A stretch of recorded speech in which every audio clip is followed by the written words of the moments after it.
Welcome to People Doing Good for Others, where we celebrate and praise and hold in the light wonderful people who are truly mattering in our communities. We want to thank River Street Productions. We want to thank Wilkes Communications and WIFM for this opportunity. I'm Gary York, and I'm so grateful to be here. And my featured guest today is Steve Johnson. He's somewhat of a new friend, but a person that brings a lot of inspiration and excitement with him. He's the Talent Relations Manager for the Merle Fest, and he's been there for, I think, 5 years. And we're honored to have Steve Johnson with us today, and please stick with us, and this will be an interesting half an hour. So good morning to you. Hey, good morning, Gary. Thank you. And I learned of your role at the Merle Fest through Ted and Hageman and others. So just tell us, what do you do? Yeah, it's the easiest way I can describe my job is it's everything from pressing a shirt to booking the bands for Merle Fest. So I do all the artist relations work for the festival, and that's a whole wide range of things. Is that a everyday, all year round type thing? It is. It's a job that I do 365 days a year, really. I may take a break on Sundays, but other than that, it's a pretty much a year-round job. Can you tell us how you connected with the Merle Fest and that great break for you, maybe? Sure. It really was just luck on a lot of levels, but position came open for the artist relations manager at the college, and I had been working as an artist manager, had my own agency. I was working out of Tennessee. Oh, okay. And I just put my name in the hat, and out of 60-some people, they picked me. So whether they were happy with that decision or not, they were stuck with me after that. Oh, what a miracle. That's a great story. Yeah. Steve Johnson, tell us about growing up a little bit and some of those wonderful things in your young life. You know, very early on, and we had talked about this a little bit before, Gary, very early on, my family was involved in music. Mom and Dad both played music. My mom played the mandolin and the fiddle. My dad played guitar. They both came from very musical families, but my dad's sister was the fan club president for Bill Monroe, who's credited for being the father of bluegrass music. Wow. And it was actually with Mr. Monroe that I first came to Merle Fest, and that was in 1989. You were with him? Was with him on the bus, rode in, and in a much younger man's clothes at the time, but that's how I got introduced to Merle Fest, and it was through really Bill Monroe that I got involved, and really what I do today, I can credit him. My goodness. So, high school and some of those things? Yeah, I went to T.C. Robertson High School in Asheville, North Carolina, so I'm a Western North Carolina fella by birth, and most of my family's been here for generations in the mountains here, but not a whole lot of family around Wilkesboro necessarily, but I tell everybody I got here as fast as I could. So okay. But what do you do? Tell us, just kind of frame your life right now. Yeah, a lot of what I do is traveling to find artists for Merle Fest. And I get to travel all over the world. I know the first time we spoke to each other, I was in Halifax, Nova Scotia. Yeah, and had been in Europe, I think, right before then, maybe. Yep, that's right. I was in Europe for about 5 weeks. Had been at Celtic Connections, which is a huge music festival in Scotland. It's focusing traditionally on Celtic artists or acoustic-related artists, but they have music from all over the world. And I saw a couple of artists there that will probably make their way to Merle Fest sometime in the next year or two. But I had a chance to do that, then went to the Americana UK conference, Americana Music United Kingdom conference, that rolls right off the tongue, in London, and was there for a week. Saw a few artists there that I was introduced to that'll probably be making their way to Merle Fest in the future. And then went over to Halifax to check out a couple of artists. And from there I went to Kansas City to Folk Alliance Music Conference and checked out some of the folk music and things there for artists to bring back to Merle Fest. So that was almost 7 weeks worth of being on the road. But got to see a lot of great artists, and that's just a portion of what I do throughout the years, get to travel and see what artists should come into Merle Fest, but also, working with a lot of the artists that'll be here for this year. Steve Johnson, when you're at an event, does the artist know that you're there, that you're looking, or Tell us about that. Yeah, that's a good question, and I'm smiling because a lot of times I'll sneak in and not let them know I'm there. Okay, all right. And it's not really to to try to be deceptive, but it's more about I don't want necessarily them to feel a lot of pressure that I might be in the room if they Sure. ask if Good. they want to play the festival. Yep.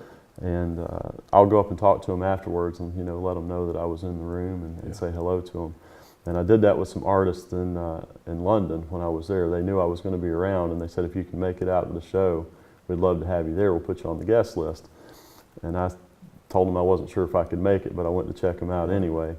And knowing all along I was going to go see their show, but they were a younger group, probably in their late teens, early 20s, and they always wanted to play Merle Fest. I guess that's been a lifelong goal. Yes.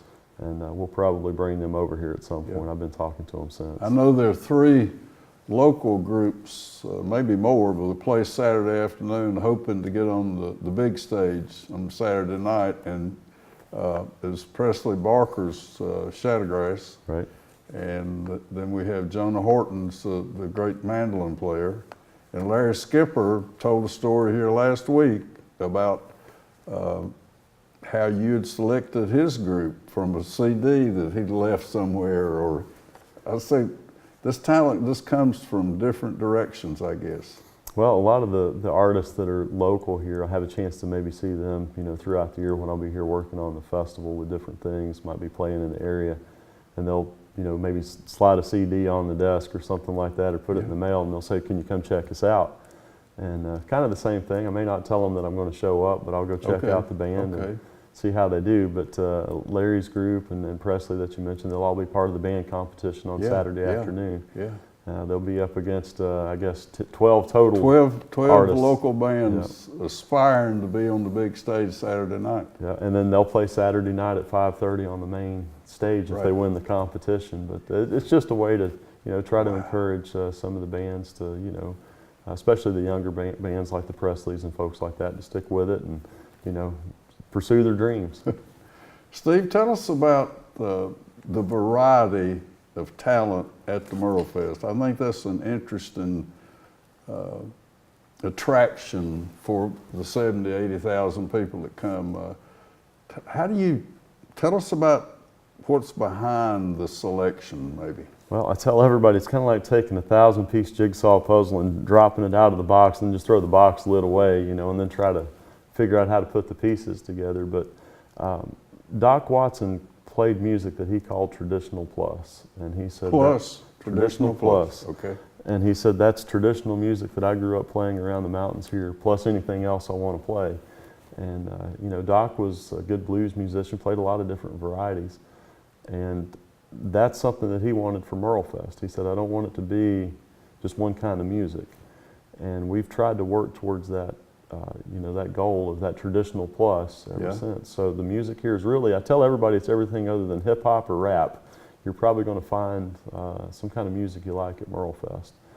And I go to a lot of festivals, obviously, all over the world. And Merle Fest is one of the few places where I would say it's really more like a listening room. If you go to the, people get up and dance and have fun at Merle Fest for sure, but they're really respectful of the artist, and they'll sit and listen to the music, and and it's all kinds. So people kind of find their stage or their artist that they like, and they may follow them around, for the weekend, move around from stage to stage. And now, will the artists play 2 or 3 different times? Tell us how that works. Yeah, it kind of depends on the artist. Folks like, we've got James Taylor coming in this year who's going to be part of the Transatlantic Sessions. Obviously, he'll just play his one set as part of the Transatlantic Sessions, but some of the artists that have been coming to the festival forever, we've got 5 that have performed at every Merle Fest. But an artist like a Sam Bush or Jerry Douglas are on that list of those 5. They may play several times throughout the weekend. And oh my goodness! I kind of affectionately refer to Sam Bush as the mayor of Merle Fest because he's been there for so long, and he usually pops up in all these different jams and stage sets and things like that. So you may see him play, 10 times over the weekend. Wow. The variety and let me ask you this specific question. James Taylor, will he come in on the bus and get off and go play and get back on the bus and leave? A lot of artists will do that. James particularly, this is a little different scenario for him. I mean, he's played the transatlantic sessions before with Jerry Douglas and Allie Bain and others that are part of that.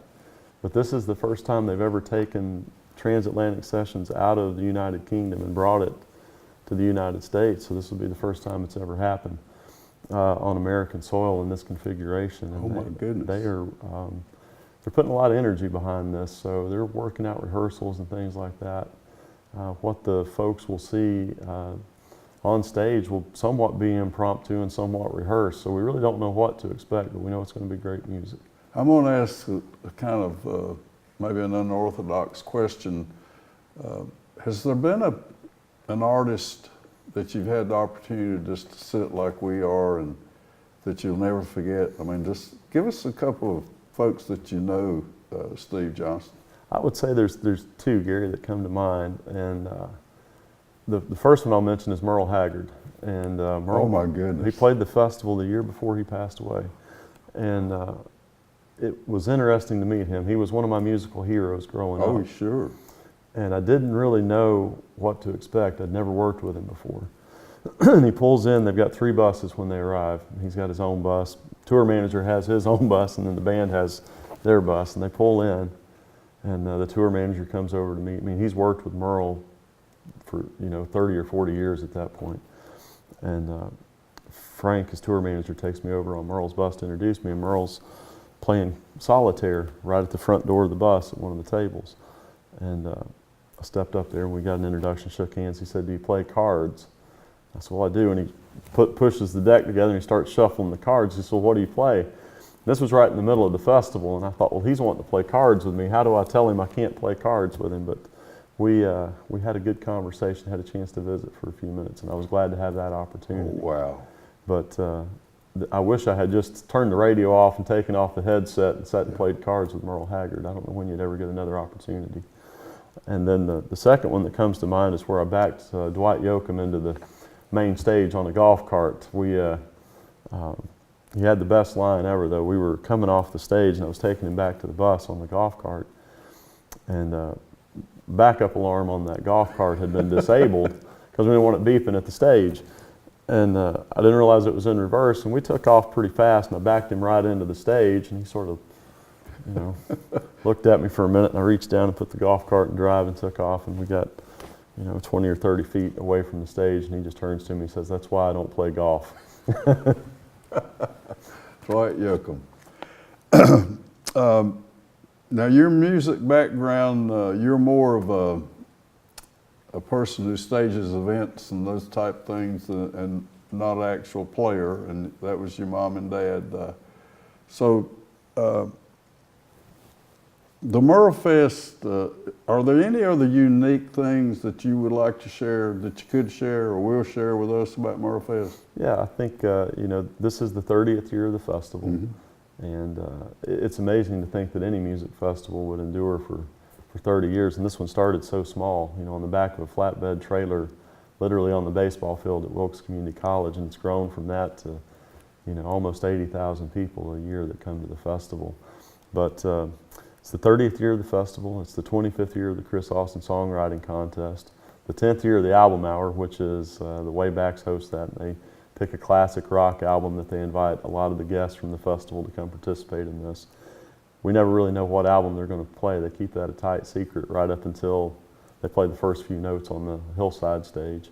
But, they've done albums like Bruce Springsteen's Born in the USA and oh my goodness, other things like that. Some Allman Brothers, Eat a Peach, different albums that they'll... Now, I'm not aware of at all of what you're talking about. Tell us a little bit about that event. Yeah, the way this started, there was a person that was in my role a few years back, and the band, the Waybacks, got together and they kind of developed this idea to feature a classic rock album on the hillside stage on Saturday afternoon and invite some of the artists that are playing across the festival to come be a part of that. So guest artists that would play with the band. Oh my goodness. So folks like Sam Bush and Jerry Douglas, or I'm trying to think of some of the others that have participated in this over the years, but I'm not 100% sure, but some of the headliner artists will come participate in this thing from time to time. And the Waybacks picked some classic rock album, whatever it may be. I think they've showcased the Eagles and the Beatles and the Doors and the Allman Brothers, Bruce Springsteen, you name it, over the years. And every year they'll do this on the Hillside stage in the afternoon. It usually goes about an hour and a half. We call it the album hour, but it's never quite an hour. But they'll play all of the songs off the album. And they just play them in order. So whatever the first song was on a particular album, they go from the first song to the last. And they'll do every single song with guest artists coming up or guest vocalists coming up throughout. Now this group that's going to be doing that, what instruments will they have, or give us a little idea about that? Yeah, the band has, I guess they've played Merlefest now for 10 years for sure, and probably a little bit longer than that. But they're based out of California, called the Waybacks, and they play a lot of different instruments. They're all really talented, but they've got drums and fiddles and keyboards and electric, guitars and that kind of thing. But they'll mix that in with banjos and mandolins and you name it to create this album hour sound. The Waybacks, and you get a really interesting take on the songs, because you might hear a Bruce Springsteen song or an Eagles song, with a dobro or a mandolin or something that wasn't there before, and you'll find some really talented musicians, taking a break on a mandolin where maybe there was an electric guitar there on the original album. So they try to keep it really true to form in terms of the way the song would have sounded, but they're using these different instruments, and it's usually one of the biggest crowds we have over the weekend at that particular stage for that set. Steve Johnson, the significance of 13 stages, share that with us, if you will. Yeah, we have 13 stages at Merlefest, and I tell everybody it's kind of like 13 individual festivals within one almost, because every stage takes on its own personality. And if I try to name them all, I'll leave some of them out. Sorry. But, sure. The main stage, is really where we feature, a lot of the artists like the James Taylors, the Sam Bushes, people like that, the Alison Krauses, Robert Plants. Folks that have played, over the years will normally play it's called the Watson stage in memory of Merle and Doc. Sure. But then we have the Americana stage, which is really kind of a mix. It's a real eclectic stage of lots of different kinds of music, Americana music. And the dance stage, if people want to just come dance for the weekend, we've got a stage dedicated just to go dance for the weekend, and we book bands in there and select artists to play that stage where people can just get up and dance the whole weekend away if that's what they want to do. And that goes from early in the morning till way late at night. And but all 13 stages, we've got a stage for the little pickers, as we call them. It's a very family-friendly festival. Yeah. And folks sometimes just take their kids over there and drop them off for the day, and parents can sit really close by and watch what's going on the main stage and the cabin stage, which are right there together. Little picker stage is right behind them, so they've got the kids pretty close by, and they can still get to enjoy the music maybe they want to hear as well. So that's just a little flavor of what we've got with those 13 stages. Steve, when you're scouting, say you're in California and people say, well, what are you doing here? Or who are you? When you say Merlefest, what do people say? I find it interesting. I'll talk about California here in a second, but when I'm in Europe, it's amazing how many people know about Merlefest. And I spend a good portion of my year in Canada, and the artists in Canada all know about Merlefest. It's not something you have to explain. If you say Merlefest, they know the significance of the festival here in North Carolina. A lot of times they may not know the history or how it started, but they definitely recognize the name. And I think it's something that within a particular, everything other than hip hop and rap, I think folks want to play here. And I even get some hip hop and rap artists that reach out and say, we'd love to come play Merlefest. Yeah. But I think it's one of those things that's kind of on the bucket list for a lot of artists. They want to do this. And tell us, when you're in the audience, kind of how's your machinery work? Will you do that? Well, this will be interesting. I can't wait for you to answer this. Well, what are you doing? There's usually a lot of smoke coming out of my ears. The wheels are turning pretty fast. But there's the things that I look at, kind of the behind the scenes part of it is, and it's hard for me to go to a concert now and look at it like I used to, because I'm always thinking about, I look at the stage and I think, okay, how many people are playing music, and what would that look like on this particular stage at Merlefest? What does it sound like, and what stage could that go on? at Merle Fest because each stage kind of has its own personality. And I'm also thinking about, I'm looking around at the audience too to see how are they responding to the artist. All right. And the music and the sound. And then you start thinking about things, almost probably a bit like what, it's what's going on the other side of this that folks can't see. It's what's it going to take in the number of microphones or the number of lights or that type thing. That's kind of the process I go through. And at some point in all of that, though, I kind of have to remove myself from thinking about those things and just look at it as a music fan for a minute and think about it as a fan of music, which I'm a huge fan of music, obviously.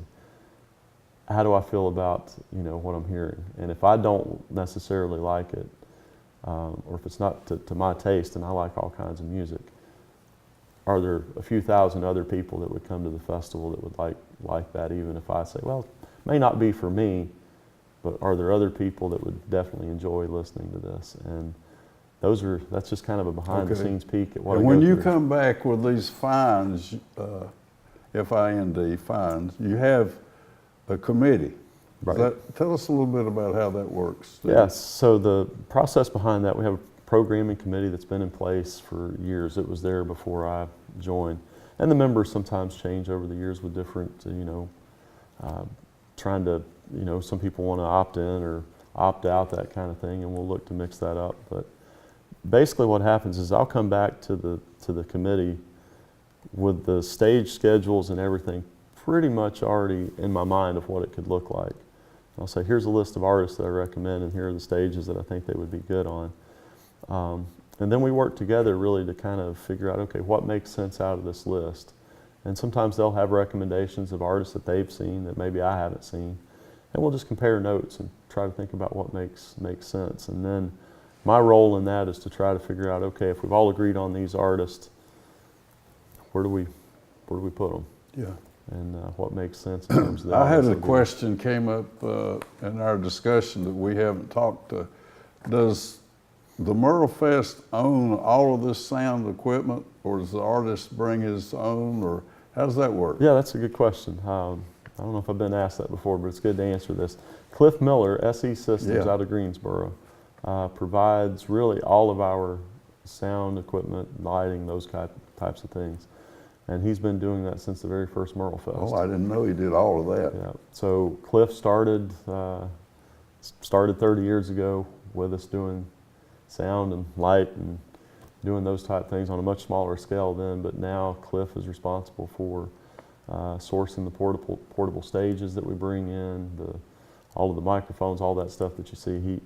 His company, SE Systems, does all of that. Okay. And it's rare that you find somebody that you'll work with for 30 years, but he's been with the festival with SE Systems with us for 30 years. Wow, my goodness. Go back to Doc Watson and just spin something for us about a Doc Watson truth that maybe nobody's ever heard.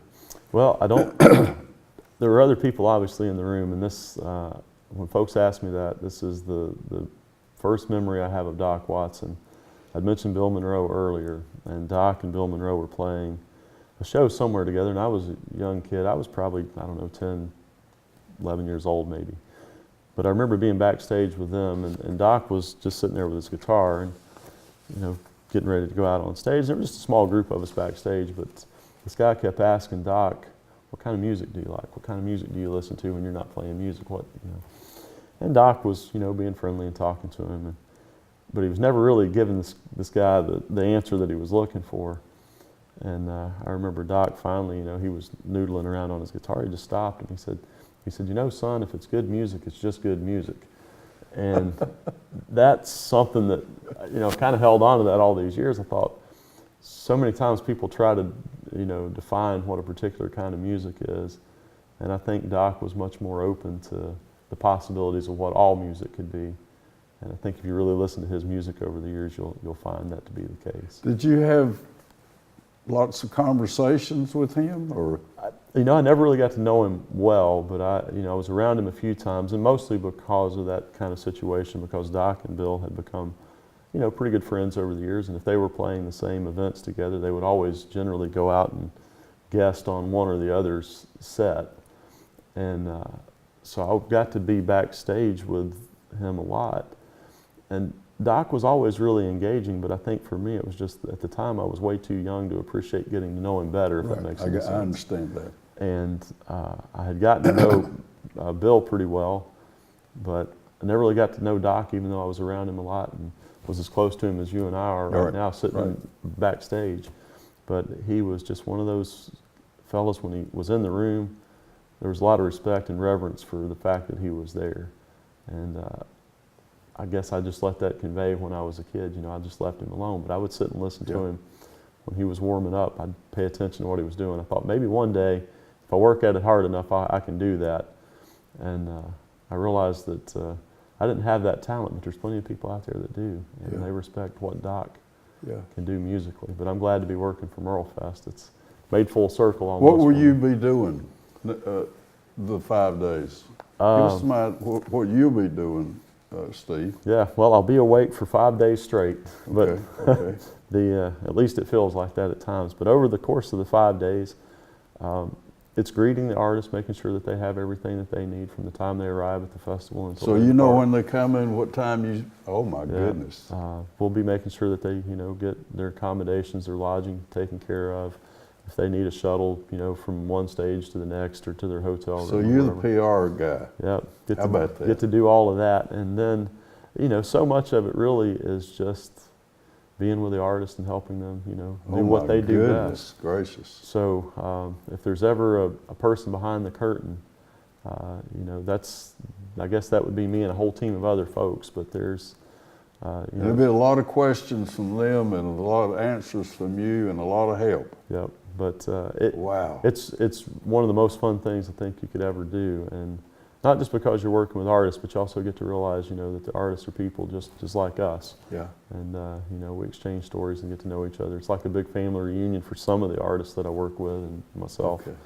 And then for others, it's making new friendships. Wow. Relationships, long-lasting relationships. You're already working on 2018. Yep. Just a little bit of that, and we'll kind of wind down. Yeah, for sure. Most people don't realize with Merle Fest, you're almost working a year or two ahead of schedule. And we already have a few artists confirmed for 2018. Can't give those away just yet. Sure, but we're always, you know, you're always working ahead. And when you find an artist, especially when, you know, when I'm traveling or at these other festivals or events, if I see somebody that I think we should bring in, for the most part, you know, I can just go ahead and say, let's get it locked in and make it happen. Sure. And but it's a year-long process. And there's a lot of challenges I understand about scheduling. Can we get them? If they want to come, can we get them? Will it work?